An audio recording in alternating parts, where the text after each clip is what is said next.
KGF తో యష్ కు pan India image వచ్చేసింది. ఒక్కసారిగా ఆయన స్టార్డమ్ పెరిగింది. ఆ స్టార్ పవర్ కు తగ్గట్టుగానే తన కొత్త సినిమా టాక్సిక్ ను రెడీ చేస్తున్నారు. ఇప్పటికే విడుదలైన బోల్డ్ గ్లిమ్స్ సంచలనంగా మారింది. తాజాగా విడుదలైన టీజర్ కూడా అదే స్థాయి హైప్ ను కొనసాగించింది. ఈసారి యుద్ధం వేరు, వాళ్ళ కుతంత్రాలు వేరు.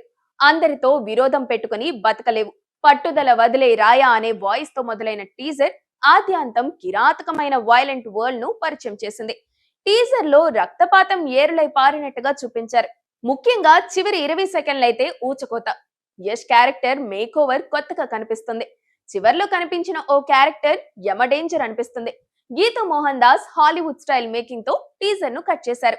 హ్యూమా కురేషి, నయనతార, తారా సుతారియా, రుక్మిణి వసంత్ వంటి భారీ తారాగణం ఉన్నప్పటికీ టీజర్ లో వారికి చోటివ్వలేదు. మొత్తం హింస, యాక్షన్ కే ప్రాధాన్యం ఇచ్చారు. మార్చ్ 19న ఈ సినిమా విడుదల కాబోతుంది. టాక్సిక్ లో ఎంత హింస ఉండబోతుందో టీజర్ స్పష్టంగా చూపించింది. ఈ సినిమా ఆడియన్స్ కు కనెక్ట్ అయితే ఇలాంటి వైలెంట్ యాక్షన్ సినిమాలు కొత్త పుంతలు తొక్కే అవకాశం ఉంది.